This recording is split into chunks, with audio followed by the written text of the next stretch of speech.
இதயகனி விஜயனின் வணக்கம். தாவக தலைவர் விஜய் விஜய் அரசியலுக்கு வந்து பெரிய பரபரப்பு உண்டு பண்ணிக்கிட்டு இருக்காரு. அதாவது அவர் வந்ததுக்கப்புறம் விஜய் வந்ததுக்கப்புறம் முதல்ல எல்லாருமே விஜய் என்னத்தை கூடுற கூட்டமெல்லாம் அவருக்கு போட்டால் மாறாது அப்படின்னு எல்லாருக்கும் ஒரு சமாதானம், எல்லாருக்கும் ஒரு சப்பு கட்டுறது, இப்படி எல்லாமே போயிட்டுருக்கு. இது என்ன வேடிக்கைன்னா, சத்யராஜ் இது வரைக்கும் தேர்தல் களக்கே போனது கிடையாது. இதுக்கு முன்னாடி போனதே கிடையாது. அதிமுக எம்ஜிஆர் மேலே அவர் ஈடுபாடாக இருந்தாலும், எம்ஜிஆர் மேலே அவர் ஆதரவாளராக இருந்தால் கூட, அவர் ஒரு சந்தர்ப்பத்தில் அதிமுக இருக்கணும்னு விரும்பினார். ஆனால் ஜெயலலிதா முன்னாடி எல்லாரும் கை கட்டி நிற்கிறத பார்த்து அவர் வந்து பயந்து போயிட்டார். சரி, இது நமக்கு சரிப்பட்டு வர அரசியல் வேண்டாம் அப்படின்னு சொல்லி தான் அவர் ஒதுங்கி இருந்திருக்காரு. ஆனால் என்னென்னு தெரியல, அவங்க பொண்ணு திமுகவில் போய் சேர்ந்து வந்து பிரச்சாரம் பண்ணிக்கிட்டு இருக்கு. இவர் விஜய் நிற்கிற தொகுதியிலே போய் பெரம்பூரில் போய் பிரச்சாரம் பண்ணியிருக்காரு. அந்த பக்கம் வெளியூர்களும் போய் அங்கேயும் போய் பிரச்சாரம் பண்ணியிருக்காரு. ரொம்ப வியப்பாக இருக்கார் அவருடைய செயல். சரி, இது அது ஒரு பக்கம். ஏன்னா என்னென்னமோ நடக்குது, பார்க்குறதுக்கு வேடிக்கை பார்க்குற விஷயங்கள் நிறையா இருக்குது. ஒவ்வொருத்தரும் ஒரு விதமாக இருக்கிறாங்க. அதாவது எம்ஜிஆரை விட சூப்பர் ஸ்டாரு தமிழ்நாட்டில் விட இந்தியாவிலே கிடையாது. சம்பளம் வாங்கின விஷயமாகட்டும், மற்ற எல்லாத்துலேயுமே அரசியலாகட்டும், எல்லாத்துலேயுமே அவரை மாதிரி ஒரு சூப்பர் ஸ்டார் அரசியலும் சரி, சினிமாவிலும் சரி, அவர் முகம் பார்த்தா போதும், அவர் முகம் காட்டினா போதும்.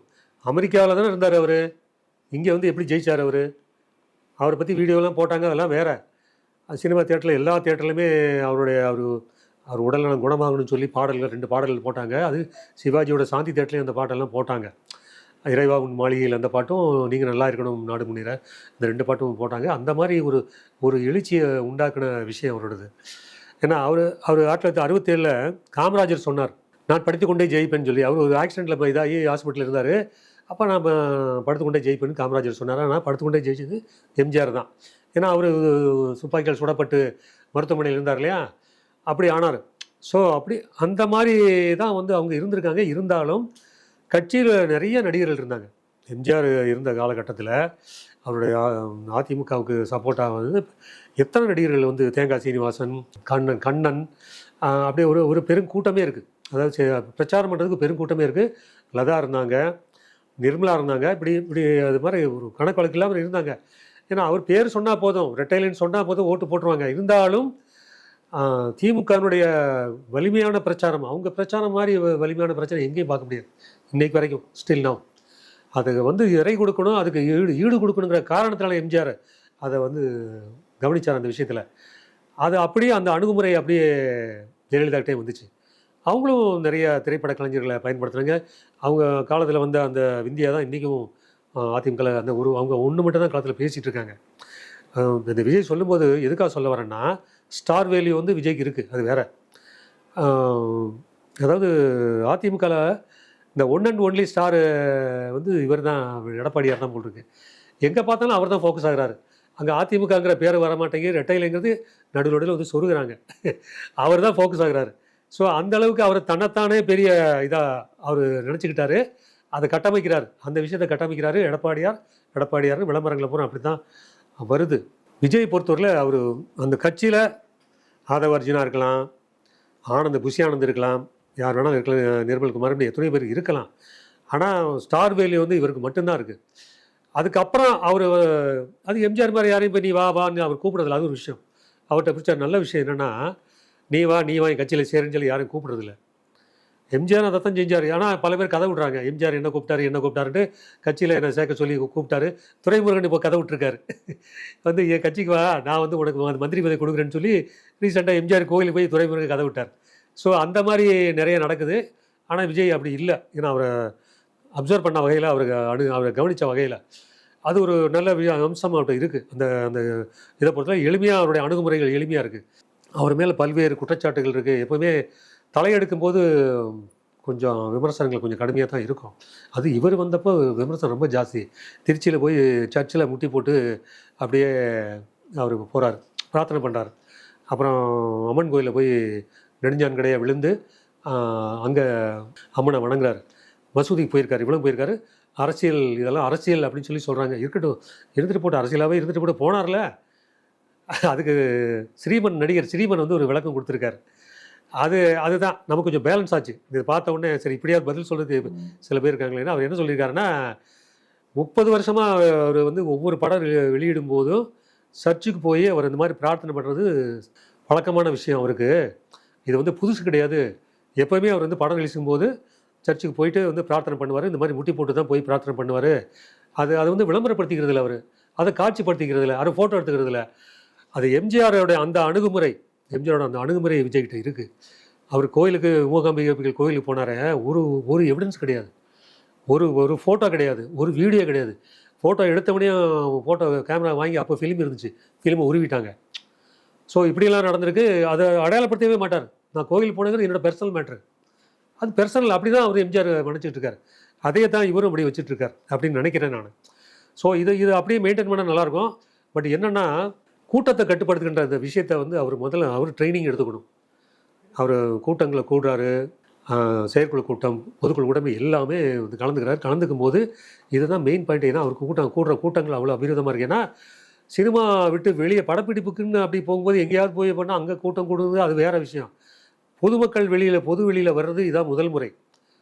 அரசியலுங்கிற காரணத்தினால, பிரச்சாரத்துங்கிற காரணத்தினால வெளியே வர்றது இதுதான் முதல் முறை. இது சரியான வெயில் வேறு. ஏசியிலே பெருமதி இருந்து பழக்கப்பட்டவருக்கு இந்த வெயில் தாங்கல். அதனால் பல முறை வந்து அவர் பிரச்சாரத்துக்கு போக முடியல, அவரால் பேச முடியல. இப்படி பல்வேறு விஷயங்கள் இருக்குது. ஆனால் இதுக்கு எதுவாக இருந்தாலும் முழுமையாக அரசியலுக்கு வந்துட்டீங்க, துணிஞ்சு வந்துட்டார் அப்படி தான் சொல்லலாம். அந்த துணிச்சலுக்கு விஜய் நம்ம பாராட்டணும். ரஜினிகாந்த் மாதிரிலாம் ரீல் விட்டு கதை விட்டு கடைசியில் நாமம் போட்டார் பாருங்க. அந்த மாதிரி விஜய் பண்ணலை. ஸோ அதுக்காக அவர் வந்து சம்பளத்தை விட்டுட்டார், வருமானத்தை விட்டுட்டார். இதெல்லாம் ஒரு பக்கம் இருக்கட்டும். இன்னொன்று நான் அவருக்கு சொல்ல விரும்புகிறது என்னென்னா, மக்கள் மத்தியில் நீங்கள் இன்னும் எளிமையாக நடந்துக்கிறீங்க. அதில் இல்லை. ஒரு தேர்தல் பிரச்சாரத்துக்கு போகும்போது அதாவது புதுமண தம்பதிகளை அவருடைய வேன்லேயே ஏற்றி அவங்கள வந்து பாராட்டி வாழ்த்தி இது பண்ணி அவங்க ரொம்ப சந்தோஷப்பட்டாங்க. ஸோ அந்த மாதிரி விஷயங்கள் அப்படி தான் இருக்கணும். இப்படி எல்லா இடங்களையும் இப்படி பண்ணுங்கள். தனி விமானத்தில் போகிறது தவிர்க்கணும். விஜய் பொறுத்தவரையில் தனி விமானம் வந்து அவர் வசதிக்கு பார்க்குறாரு. இந்த குறிப்பிட்ட நேரத்துக்கு போகணும், குறிப்பிட்ட நேரத்துக்கு வர்றோம் அப்படிங்கிறத வசதி பார்க்குறாரு. ஆனால் இப்போது பெரும்பதி தலைவர்கள் வந்து எல்லாமே பயணிகள் விமானத்தில் தான் போகிறாங்க. போகும்போது என்னென்னா அவங்களுக்கு சில விமர்சனங்கள் வரும், சில பேர் சந்திப்பாங்க, சில பேர் பேசுவாங்க. கருத்து தெரிஞ்சுக்கிறதுக்கு அது ரொம்ப முக்கியமான விஷயம். ஏன்னா புஷி ஆனந்தும் ஆதவ் அர்ஜுனாவும் சொல்லி அதெல்லாம் வந்து இவருக்கு புரியக்கூடிய விஷயம் கிடையாது. இது இவருக்கே உணரணும், இவரே உணர்ந்து அதை செய்யணும். அப்படி போகும்போது என்ன ஆகுனா வந்து செல்ஃபி எடுத்தால் எடுத்துகிட்டு போட்டோம், கை கொடுத்துட்டு போட்டோம். ஏன்னா அதுக்கு இவர் தயங்குற ஆள் கிடையாது. அதுக்கு தன்னை தயார்படுத்திக்கணும். அவர் எம்ஜிஆரை பொறுத்தவரை டெல்லி போவார், எங்கே வேணாலும் போவார். எல்லாமே பயணிகள் விமானம் தான், தனி விமானம் போனது கிடையாது. எப்போதாவது ரொம்ப அபூர்வமாக வந்து தனி விமானத்தில் போயிருப்பார். ஏதோ ஒரு அவசர விஷயம் அப்படிங்கிறதுக்காக போயிருப்பார் வழியா. அது பயணிகள் விமானத்தில் பயணோட தான் அவர் பயணம் பண்ணுவார். கூட ஒரு உதவியாளர் வருவார், அவ்வளோதான். இவருக்கு சூட்கேஸை இவரே தூக்கிட்டு போவார் எம்ஜிஆரை. ஸோ அப்படி அவர் இருந்திருக்கார் அந்த காலகட்டத்தில் கடைசி வரைக்குமே. அதாவது ஒரு விமான விபத்து நடந்த டைம் மட்டும் அவர் நடிகராக இருந்தப்போ விமானத்தில் ஏறி உட்காந்துக்கிட்டு உதவியாளரும் இருக்கார். ஏதோ அவருக்கு கொஞ்சம் அந்த இடம் சிங்க் ஆகலை, ஏதோ மென்டலாக அவருக்கு ஏதோ டிஸ்டர்ப் பண்ணியிருக்கு. சரி வேண்டாம்னு சொல்லிட்டு டக்குன்னு உட்கார்ந்தவர் விமானத்துலேருந்து வெளியே வந்து கிளம்பிட்டார், தோட்டத்துக்கு போயிட்டார். தோட்டத்துக்கு போகிறதுக்குள்ளே விமானம் கிளம்பி போய் உட்காந்துட்டு இருக்கார். பேசிகிட்டு இருக்கும்போது தகவல் வருது, விமானம் வெடித்து செத்துறிடுச்சு அப்படின்னு சொல்லி. அப்போ தான் ஆஹா, நம்ம ஏதோ ஒன்று நினச்சது வந்து இப்படி நடந்திருக்கா, எத்தனை பயிர்கள் இதாகிட்டாங்க. அதில் தான் மோகன் குமாரமங்கலம் எல்லாம் பலியானது. அப்புறம் இந்த ராணி சந்திரா அவங்களாம் வந்து அந்த மாதிரி பலியானது அப்படி அந்த ஒரு விமான விபத்தில் தான். ஸோ இப்படி இருக்குது. அப்படிங்கிறப்போ நீங்கள் வந்து தனி விமானம் போகிறது அதில் ஒரு விமர்சனம். இந்த நடிகை கூப்பிட்டு போனார், அவங்கள கூப்பிட்டு போனார். அது யாரை கூப்பிட்டு போனால் இவங்களுக்கு என்ன, அது அவர் சொந்த தனிப்பட்ட விஷயம். எம்ஜிஆர் கூட சரோஜினி கூட இலங்கைக்கு போன உடனே காங்கிரஸ்காரங்க அடித்து விட்டாங்க. கதாநாயகியுடைய உல்லாச சுற்றுலா அப்படிங்கிற மாதிரி அடித்து விட்டாங்க. அவர் அது பொருட்படுத்தவே இல்லை. ஏன்னா கூட நடித்த கதாநாயகி போனாங்க, எங்கள் வீட்டு பிள்ளை படம் அந்த டைம் நல்லா போயிருக்கு. அங்கே உள்ள தியேட்டருக்காரங்களாம் அவரை பார்த்தாங்க. எல்லா ஊர்களையும் பெருங்கூட்டம் இலங்கையில். அதுக்கப்புறம் ரஷ்யா போகும்போது நீலகண்டன் போனார், நீலகண்டன், லதா போனாங்க, இவர் சித்ரா கிருஷ்ணசாமி இவங்கெல்லாம் போயிருக்காங்க.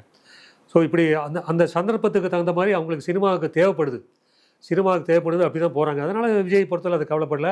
அவர் எப்படி அது என்னென்னமோ பண்ணால் பண்ணிட்டு போட்டால் அதெல்லாம் வேறு விஷயம். ஆனால் நீங்கள் ஒரு தலைவராக வந்ததுக்கப்புறம் சில விஷயங்களை தியாகம் பண்ணணும், சில விஷயங்களை நீங்கள் அதுக்குள்ளே போகணும். தெரிஞ்சுக்கணும். ஆனால் எல்லாரும் மாதிரி அந்த வசைபாடுகின்ற அரசியல் இவருக்கு தேவையில்லை. மக்களுக்கு நல்வழிப்படுத்தக்கூடிய விஷயங்கள் என்னவோ அதுதான் தேவை. இலவசங்கள் கூடாதுங்கிறதுல உறுதியாக இருந்தவர் ஏன் இப்போ திடீர்னு தடமாறுறாரு? அதில் உறுதியாக இருந்திருக்கலாமே. ஏன்னா உங்கள் பேச்சு எடுபடும் அங்கிற காலகட்டத்தில் நீங்கள் முதலமைச்சர் ஆயிடுவார் அப்படின்னு சொல்லி எல்லாம் சொல்கிறாங்களே, கட்சிக்காரங்க எல்லாம் சொல்கிறாங்களே. நீங்கள் ஆட்சிக்கு நாங்கள் தான் வரும் நீங்களே சொல்கிறீங்களே. அப்படி சொல்லும்போது ஏன் இலவசம்? நீங்களாவது அதை மாற்றக்கூடாதா? நீங்களாவது அதை செய்யக்கூடாதா? எல்லாரும் இலவசம் போனோன்னா அப்புறம் மக்களோட வரி பணத்தை வந்து யார் சாப்பிட்டு போகிறது என்ன எல்லாம் திங்கிறதுக்கு தான் இவனுக்கு இலவசத்தை அறிவிக்கிறானுங்க. எல்லாருமே திங்கிறதுக்கு தான். தலைமுறையாக வந்து கொள்ளையடிச்சிட்டானுங்க. இன்னும் அந்த கொள்ளை அடிச்சது பத்தாது. இன்னும் அடுத்த வர தலைமுறைகளுக்கு வேணுங்கிறதுக்காக இவனுக்கு கொள்ளையடிக்கிறதுக்காக இலவசங்களை அறிவிக்கிறாங்க. உங்களுக்கு என்ன அவசியம் வந்தது? இந்த மாதிரி கருத்துக்கள்லேருந்து, இது மாதிரி சிந்தனையிலேருந்து விஜய் விடுபட்டு அரசியலில் அவர் சரியான அணுகுமுறையை கொஞ்சம் விவரமானவங்கள கற்றறிஞ்சவங்ககிட்ட, அதாவது இப்போது இறையன்புன்னு மாதிரி இருக்கார், அவருடைய அண்ணன் வந்து திருப்புகழ் இருக்கார், அந்த மாதிரி அவங்களாம் நேர்மையாளர்கள், அவங்களாம் நேர்மையான அது மாதிரி விசாரிச்சுட்டு யார் கரெக்டான பெர்சன்ஸ் விசாரித்து அவங்கள கூப்பிட்டு வச்சு பேசணும். பேசினா தான் வந்து அதில் உள்ள சாராம்சங்களும் புலப்படும், இன்னொன்று செய்யலாங்கிறது தெரிய வரும். அதை விட்டுவிட்டு இந்த ஜால்ரா கூட்டங்களை சுற்றி வச்சுக்கிட்டு இருந்தீங்கன்னா நீங்கள் வந்து அடுத்த கட்ட நகர்வுக்கு வந்து அது உங்களுக்கு சரியாக வராது. தீர்த்திக்கணும், சீர்படுத்திக்கணும். நன்றி, வணக்கம்.